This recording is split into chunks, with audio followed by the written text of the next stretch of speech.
I rise today to address an issue important to all Americans, not just Americans living on our border.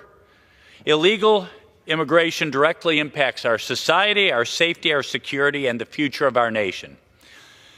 Dangers posed by illegal immigration are many. The consequences of policies from the Biden administration are many and severe.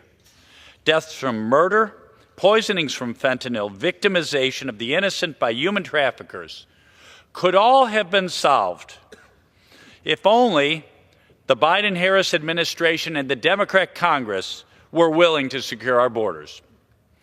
I want to begin by sharing you a case that demonstrates, sadly, the dire consequences of our porous border and weak immigration enforcement. In my district in St. Charles County, Missouri, 2 innocent women were sexually assaulted by an illegal alien of Middle Eastern descent who overstayed his tourist visa. Yes, an illegal alien. Instead of returning home like he was supposed to, as our law required, he flouted the law and stayed illegally. And ultimately, he victimized 2 innocent American women. The trauma inflicted upon these women and upon many others like them is immeasurable. If we are to prevent this from happening again, we must remember that the pain is a direct result of the open border policies that have failed to prioritize the safety of Americans. Mr. Speaker, this is not an isolated incident. This is a pattern, an epidemic of lawlessness that has swept across our country.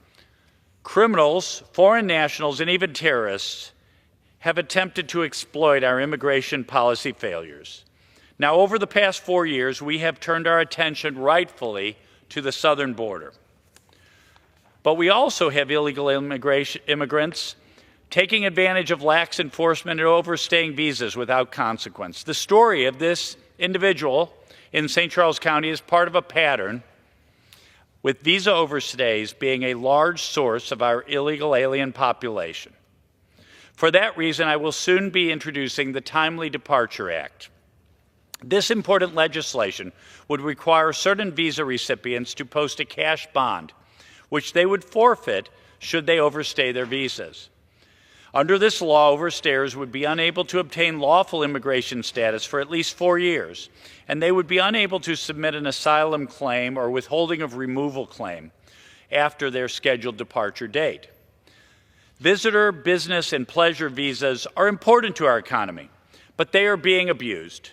Before the Biden administration's change to asylum policy, visa overstays were a leading contributor to illegal immigration.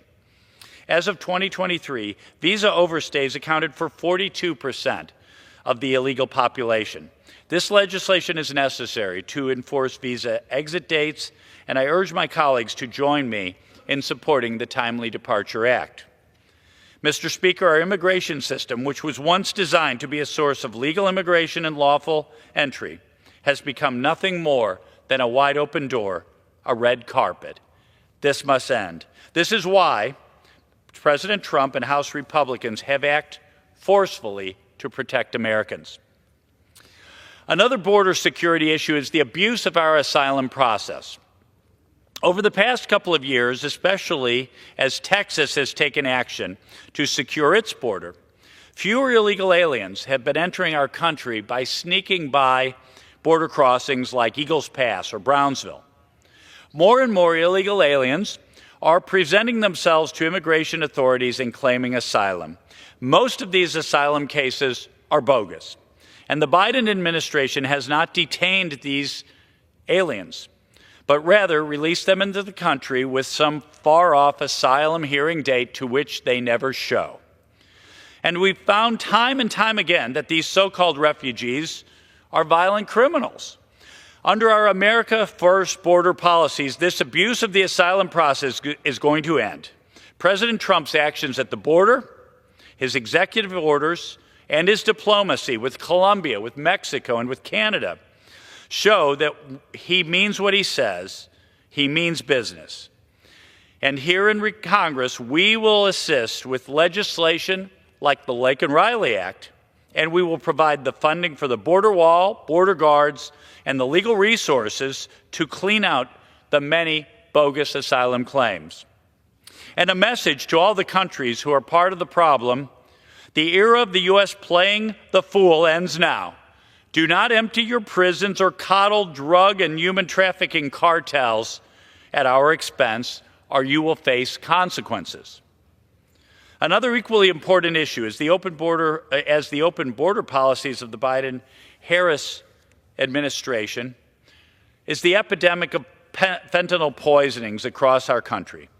Fentanyl, which is smuggled across our southern border, is responsible for 100,000 American deaths in the last year alone. We have become a global dumping ground for the world's deadliest drugs, with Mexican cartels making and smuggling fentanyl and methamphetamine into the United States, drugs made from Chinese precursor chemicals. We will secure our border, we will build the wall, and yes, we will target drug cartels as international terrorists. Occasionally, we hear apologists for the open border policies of the Biden administration argue that somehow mass illegal immigration is good for our economy, or that some illegal aliens pay taxes. Well, it's nice that illegal aliens sometimes pay taxes, but these individuals fail to account for the full cost of illegal immigration. The strain on our economy has been profound. Taxpayer dollars have been spent to fund social services, health care, and education for illegal aliens. Money that could be spent better on securing the future. Money that we do not have with our $36 trillion debt. Not to mention the economic and social costs of the victims of crime caused by illegal aliens, or the lives cut short by fentanyl poisoning, or the immeasurable and lifelong trauma of the victims of human trafficking. Police officers, teachers, and healthcare providers are working harder than ever to accommodate an influx of people who have no legal right to be here. Democrats have told us to accept this as the new normal. Well, House Republicans and President Trump are here to tell our communities this ends now. Mr. Speaker, this crisis is not just a border issue. It is a national security issue. It is a public safety issue. It is a public health issue. And it is an economic issue. We must take swift action to protect our country, our communities, and our people. The Biden administration's open border policies have failed, and it is time for a change. In collaboration with Donald Trump, it is time to make America safe again. Thank you. I yield back.